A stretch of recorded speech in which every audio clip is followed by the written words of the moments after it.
Welcome back to the weekly roast. How's it going?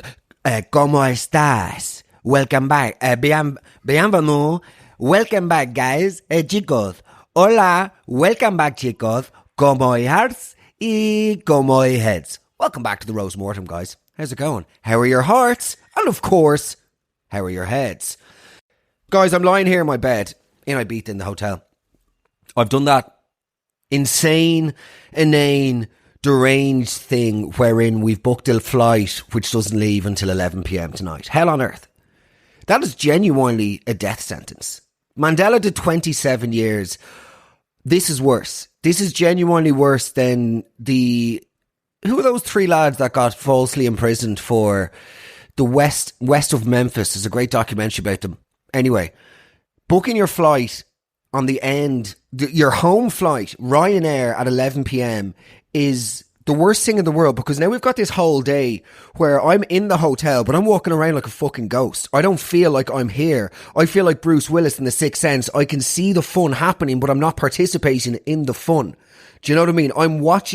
I'm separated by a glass wall that is the ticking time bomb of reality descending and the fear of what will await in Ibiza airport when I arrive there. Can you imagine the slop? Can you actually just imagine the slop that awaits me at the gate this evening? I'm going to tell you about the flight over, okay? You're very welcome to the show. This is a first ever overseas, podcast. The way to do holiday flying is you leave to go on holidays anytime between 10 a.m. and 11, or 9 a.m. and 11. That's the answer. You're up bright and early. You get there at a reasonable time, unless you're holidaying in the Middle East, of course, and that brings its own problems. But when you're leaving to go on holidays, anytime between 9 and 11, and then the return has to be before 2 o'clock. You want to be getting into your house no later than 5 p.m. because that gives you an opportunity to reset, do the washing, sort of sink into the spine-numbing mundanity that is your reality, the collection of decisions that have led you to this point of your existence, so you can reconcile with the fact that the holiday's over and you need to have a shower and change your boxers and realise that joy that you had for the last few days was fleeting and temporary, and it's now gone, and it's now just a memory that will pop up on your iPhone at a random interval, like when you're trying to give somebody directions or something and you can't exit out of the app. Nevertheless, we made the decision of flying out late. It's the howler. It's the worst decision ever, but I want to tell you about my flight experience over, because this is one of the most common questions about Ibiza is like, how was the flight over? First things first, without any hyperbole, okay, and many of you know I'm not a fan of exaggerations or anything, you would see more tracksuits on the flight to Ibiza than the Olympic opening ceremony. That's the reality. There were more head-to-toe men in tracksuits than the World Cup opening ceremony last Friday in the US. Genuinely. Is it really necessary to have the 6-piece Berghaus? Just asking a question. Edmund Hillary, by the way, didn't have as much fucking mountaineering gear when he first scaled the soon-to-be-named Hillary Step on his ascent of Everest with, by the way, Tenzing Norgay. I think that's his name. The Sherpa who actually was the first ever person to summit Everest. Hillary was just a dirty little posh private school educated pup, which of course I know nothing about.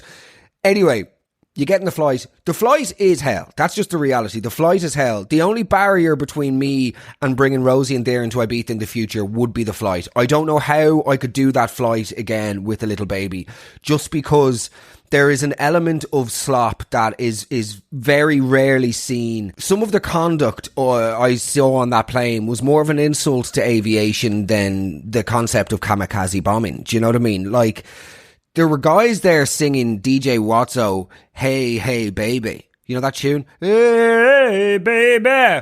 Ooh, like the cat call of an imbecile, the siren sound of a moron. They were singing that before we even reached our ascent point on the runway in Dublin Airport. So in ways, it is hell on earth. The air hostess, understandably, and the air stewards are sort of just emotionally checked out, as you would have to be, okay? I totally get that, and it's not on them. Their job is their job. They don't have to sort of manage the animals that were on on the plane. First things first, everything that I say to you now is true, by the way, and there was a few followers of mine on the plane, so they will verify this. We've just taken off, okay? The seatbelt sign hasn't even come off, and this guy, triple tracksuit, sprints down with the fervour of a 1930s fucking Jesse Owens, by the way, sprints down a la the Olympics. Well, the only thing he's ever torched is a fucking footlocker during the riots. But anyway, he sprints down to the top of the plane and he's drinking a can of Stella. Come on. Not even the 90s had such flagrant displays of I am a pig. Drinking a can of Stella like some sort of Onslow from Keeping Up Appearances, albeit without the forgiving joviality and gruntleness. This guy's just a pig. Anyway, standing at the top of the plane, everybody's sort of watching him because, of course, the seatbelt light hasn't even come off. Do you know what he proceeds to do? He proceeds to pick his nose cartoonishly. I mean, to most people, picking your nose in front of a plane full of people will classify as a public flogging, good stuff, will classify as a public flogging or some sort of humiliation ritual. To this guy, it's just 3 days of annual leave. Or is it called annual leave if you're not leaving a job? Do you know what I mean? It's just summer holidays. I'm just picking my nose, swaying lazily to the hum of the Ryanair ad for those fucking fixed vouchers. It's absolutely outrageous. Some of the displays of just, I don't want to say public hygiene, but not even an unawareness, a different approach to humanity, okay? And that's not an exaggeration. There was another guy, and again, I swear on my life this is true, as we were boarding the plane, he was making a call to his solicitor and he was insisting aggressively down the phone that he had signed some forms in the station yesterday. So that made him allowed to fly. Something tells me he wasn't a barrister. I don't think it was Atticus Finch. Working back to back in the next Tom Robinson case coming down the tracks. I do not think that was the case. Like, it really is. There is a smorgasbord, and then you've just got like lovely families. Do you know what I mean? So you do have quite the mix. But as I say, like, I don't know. In the grand scheme of things, we got lucky. Okay, we genuinely did. I mean, one of the worst things that I saw on the plane was actually not even from one of the passengers. It was from one of the people working, it was one of the air hostesses. Don't ask me why, but she was basically standing, I was up the front and she was standing right beside me, like where, you know, the sort of the kitchen, the galley is, right? But she was facing down, like, towards the rest of the plane. She just had both of her hands down her skirt. I swear to God.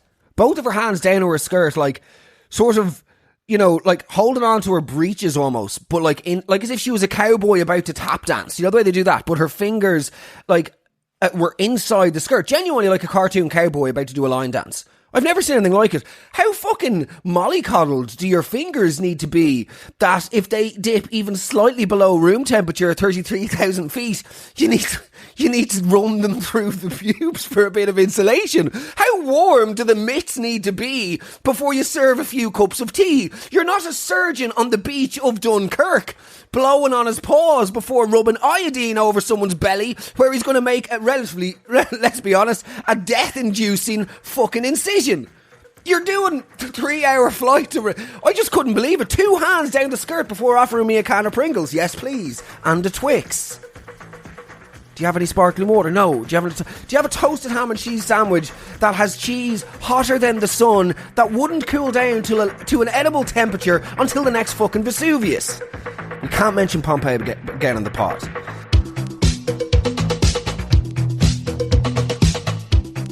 How's it going, guys? Anybody out there who has ever set up a small business or a business on the side or their own company will be aware of how all of a sudden overnight you have to wear basically like 1,000 different hats. Whenever I launched justgoodstuff.ie earlier in the year to sell all my merchandise, it was honestly so unbelievably liberating to discover Shopify and to realise that I was actually capable of running and developing my business further myself. With Shopify, it's not just websites like justgoodstuff.ie. They're also the platform behind millions and millions of businesses around the world, from household names to other brands just getting started. Shopify has so many AI tools. They can even enhance your product photography. You can easily create email and social media campaigns wherever your customers are scrolling. It's got world-class expertise in everything from managing inventory to international shipping. It can process returns. It's super, super simple. So basically, turn your big business idea into with Shopify on your side. Sign up for your €1 per month trial and start selling today at shopify.ie. Go to shopify.ie. That's shopify.ie. It's time to see what you can accomplish with Shopify by your side.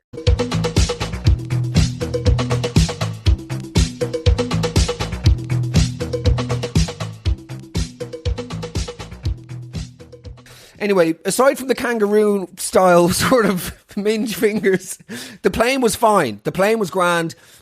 We arrived into Ibiza and then we got the rent-a-car. Now, the second public announcement on this podcast. They need to make it easier to rent cars. How is AI? I'm all for AI. Oh no, AI might replace some people's jobs. Please fucking save us from the mediocrity that is trying to rent a car or dealing with these. See, I'm joking, of course. That's me being tongue in cheek. I'm not trying to obliterate the workforce, all right? Nevertheless, we get into the airport. We're trying to rent a car. It's the most complicated process in the world. Like, what's the point in filling the form, okay, and entering in your mother's horoscope? Do you know what I mean? Your dog's date of birth, your national insurance number, every single bit, your credit card, all of this. If you're going to arrive at the airport and have, hola, hi, could I just go in and pick up the car? I've arranged to rent. Oh, slow down, have you got the ticket? What do you mean, have I got a ticket? Have you got the ticket for the car? Yeah, I've arranged the car already online. I've got it all. No, you have to press the machine and get the button, then join the queue. There is no queue. There's nobody here in the queue. So, you'll need a ticket. Okay, bing. Now, next, number 101. Yes, that's me. I was just, hello, sir. How can I help? I was just talking to you 7 seconds ago. Anyway, the process of renting a car, we use a company called Gold. I have absolutely no problem saying this because I will never be working with them. Scumbags. Do not use them, okay? They tried to upsell us in the air. We paid for insurance via booking.com in advance. We paid for the car in advance, everything paid for. And then we got there and she was like to us, the insurance is no bueno. I was like, excuse me? Buenos morning. I was like, what do you mean? And she goes, the booking.com, you got the drive. We paid for the full insurance. Yeah, yes, but you need the gold car insurance. It's €129 per day. I was like, right, we've paid for full insurance and we paid for a car. So when you say we need it, is that mandatory? Yeah, more or less. What do you mean more or less? I love when Spanish people say it. It rolls off the tongue. But what do you mean? More or less. Well, is it mandatory or not? And if so, how is it that you're selling booking.com insurance on your website? And then she goes, come on, chicos, escuchar. Ibiza, this is not Barcelona. This is not Madrid. You are not in Bilbao. You are in Ibiza. You leave the car, maybe in the car park, maybe you go to the La Playa or something, I don't know. You do one of these things, San Antonio, somebody crash into your car. I'm going, sorry, I don't understand what you're saying, aside from your voice sort of mildly becoming Tony Montana. Do you know what I mean? I don't really understand what's going on. Nevertheless, you don't need the gold car. It was an upsell. It was a classic bloody upsell. And because of her dulcet Iberian, Balearic tones, I nearly fucking fell for it. So anyway, fuck gold car. We did use them, and of course, if they wanted to reach out to me via Instagram and do any form of paid partnership, I would sell the soul of my sisters and myself in order to do so. Nevertheless, renting a car took too long. Now, answering your questions about the hotel, I have to caveat this, okay? I did work with Disloyalty. Many of you know, there's a company called Disloyalty. I joined them about 2.5 years ago now, and as a result, I've started doing some work with them with Darren. We do some trips with them around, whatever. This podcast is not an advertisement. I will mention the fact that I use them, but they're not paying me for this. Full disclosure, there's no advertisement whatsoever involved. And for as little as €4, no, but genuinely there isn't. Anyway, the hotel we used was Hyde Ibiza, which is part of the Disloyalty group. So I'm working with them on it, so I didn't pay for it, just full disclosure. But it was perfect. It was absolutely perfect. There's 2 hotels, Hyde and the Mondrian, and they opened up in like 2024. It's in a little bay called Callalonga, which is absolutely unbelievable. That's CALA space LLONGA. And it's, if you've got the Old Town if you're looking at the map, okay, Ibiza, Old Town, Dalt Villa is at about like 4:15, 5 o'clock on a clock, okay? And then where we are is around 3 o'clock, to use the sort of clock reference. Don't have a clock, don't have a map. This is audio. Nevertheless, it's absolutely perfect. It is this gorgeous little inlet with, the couple of hotels, stunning restaurants, and it's pretty much perfect. I would 1,000,000% come back with Rosie and Darren, and I would actually really recommend it if you had kids that are a little bit older, like between 7 to 17. I would say it's absolutely perfect because there's enough going on to give them the sense that they're being autonomous and that they're doing things themselves, but it's secluded and protected enough that they probably aren't at risk of getting into any trouble. Do you know what I mean? So, like, the hotels are right on the beach. There's a few shops, there's a supermarket, there's a few different coffee spots, some really nice restaurants. But, you know, the kids could head off and feel like they're doing something themselves, even though they're absolutely not. And forevermore, they'll be under your watchful eye. And mine, by the way. Not in a problematic way. So I would wholeheartedly recommend Calalonga. Now, before we get into the full sort of list of recommendations and suggestions, the second most common question to me about Ibiza, which I do have to answer, was about sobriety. Just in terms of how I got on, what did it feel like? They're concerned about going. They have all of these preconceptions about Ibiza. Ibiza is like, it is criminally misunderstood. For a long time, I've joked on the podcast about how it's not like a best kept secret. It's not a secret. Ibiza is glorious. There's so much diverse offerings on the island that it can cater to any type of trip. So I don't believe it's sort of it's a best kept secret, but I do think it's misunderstood. I used to love going to Ibiza. I've been a few times before, back when I was drinking, and I had interesting, turbulent, chaotic, enjoyable times here. I obviously grew up on dance music, adore dance music, so like it was always this like mecca for me to go to. I hadn't gone yet in sobriety, and it's a long question to answer, so I'll try and keep it brief. But for me, this trip has genuinely been like so transformative, because part of getting sober has resulted in me sometimes feeling like excluded from aspects of my life. Do you know what I mean? And I felt like a bit on the outside in terms of like, going to shows and clubs and all of the rest stuff that I would have loved doing. And just been crippled with self-awareness. Effectively the direct opposite of what some of the lads on the plane has in terms of being burdened by self-awareness. But, you know, with sobriety, sometimes you can be hyper-aware of yourself. And as a result, I was a bit self-conscious about going back to Ibiza, and I didn't know how I'd fit in, how I'd find it. Would I be looking out the window and wanting to be part of it and sort of afraid that those thoughts would come up? Like, I was never concerned of drinking or anything like that. Unfortunately, where my recovery is today, just for today, I have no problem being around people drinking or anything like that. I don't frequent bars or clubs very often, but, you know, I would never at the moment be concerned of that. But I was concerned, like, would I enjoy it, or was it going to be weird? Anyway, this trip has just been phenomenally liberating in that sense, because I've just fucking loved it. I mean, it is the island can be whatever it is you want, and there is so much here that it absolutely caters for people like myself who, you don't necessarily need to be sober, but like, you might want to have a part, you want to dip your toe into some of the stuff, particularly if you're about music. Because, like, don't get me wrong, there is still, as commercial as it's gotten over here, there are still, just to be somewhere where basically the ethos of parts of the island are just fucking built on music. Anyway, I'm like a fanboy here. So it is absolutely perfect. I have not felt uncomfortable once. I mean, you can see from the hotel, there's like DJs by the pool and stuff. People are drinking, it doesn't matter. It's a lovely, lovely atmosphere. Then we went to Cafe Mambo last night for the sunset, which, let's be honest, it's a bit cheesy, but my brother-in-law had never been to Ibiza, so I feel like it's a great one to sort of, you know, box tick, is to do sunset at Cafe Mambo, and it is like an institution of Ibiza. John Morales was DJing there afterwards. So that was enjoyable. We met a bunch of Irish people. Again, from a sobriety aspect, not remotely difficult. Like, you know, when stimulated and enjoying the fun and, dare I say, participating in life, the question of what escapism doesn't even enter the fray. Do you know what I mean?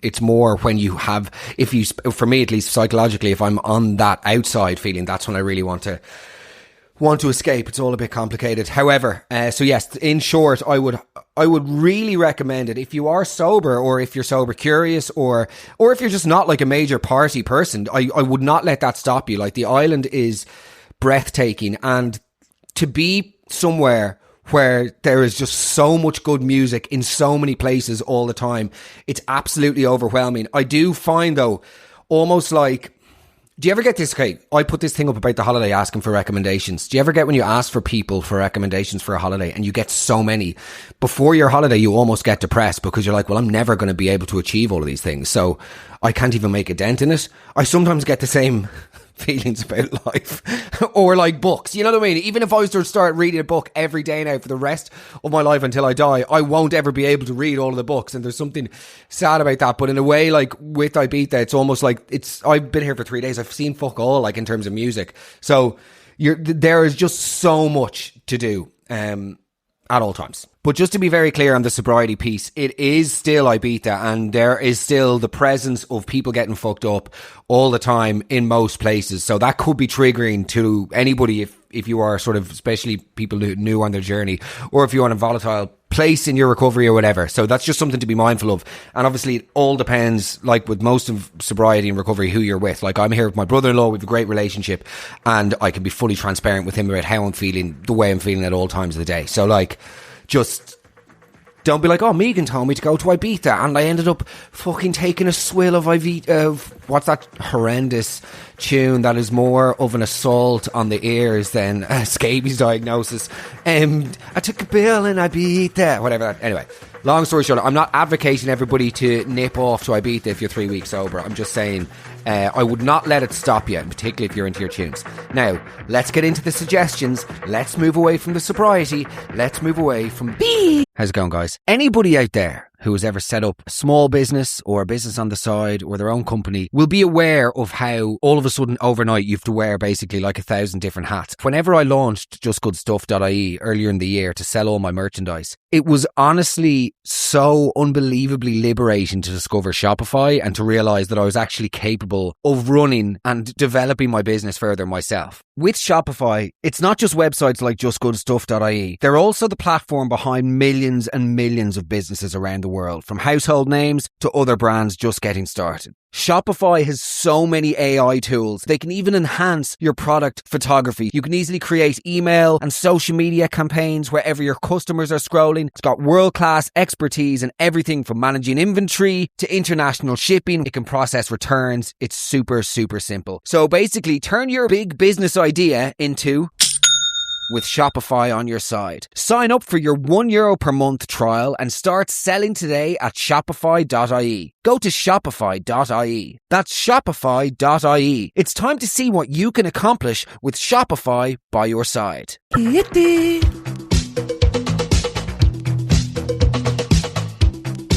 Okay, so now let's get into the to-dos and what not to do, right?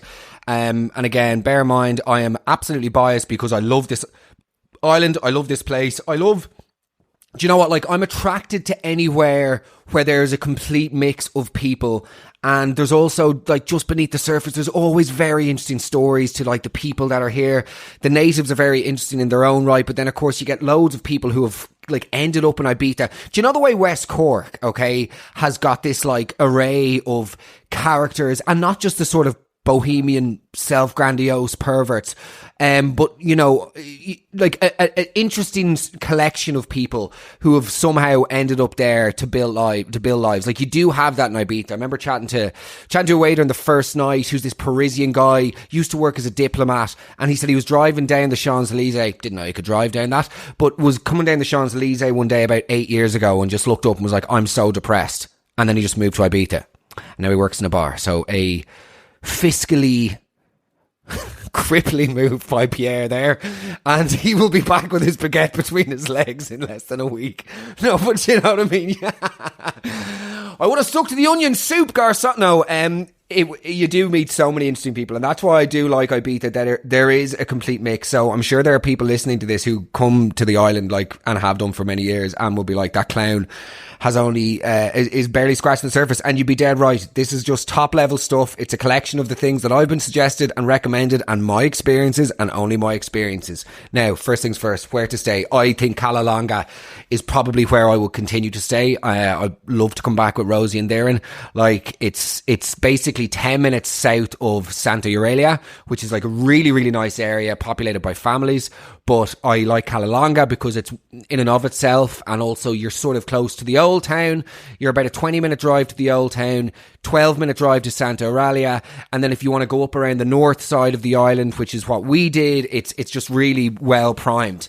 Now, look, one thing that I will always, hold my hat on, or whatever that phrase is boats and bicycles are the answer to any good holiday. And that's just a fact. I live and die by that rule. Myself and Darren discovered this when we went and, travel around the south of France for 6 weeks about 3 years ago. Boats and bikes are the best way, for us at least, to enjoy an island. It opens up the experience to so much more than just, driving around, and it's just a different feeling, and it gives a sense of adventure to the whole thing, which is really, really, for us, just, transformative. So, rent a boat from Santa Eulalia. I actually have the number of a guy called Edgar, who is a complete fucking legend, and I'm going to give you his number here, because this guy was so good. We rented a boat for 4 hours, right? 200 quid. The boat it was only 2 of us, but you could have 5 people in the boat if you wanted, and it comes stocked with like a cooler with Coke Zeros, iced water, etc. You don't need a license for it. It only goes 15 horsepower max, so it's grand. You wouldn't need to be scaredy if you're one of those people who's afraid of the water or sharks. We're not talking about sharks on the pod.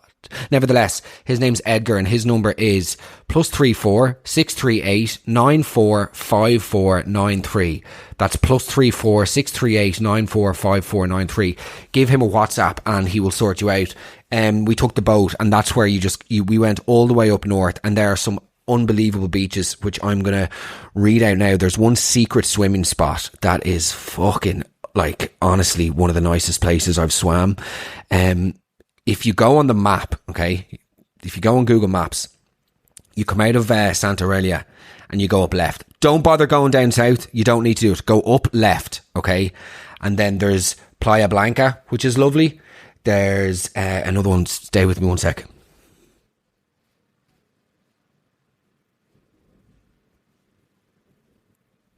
Playa El Gat.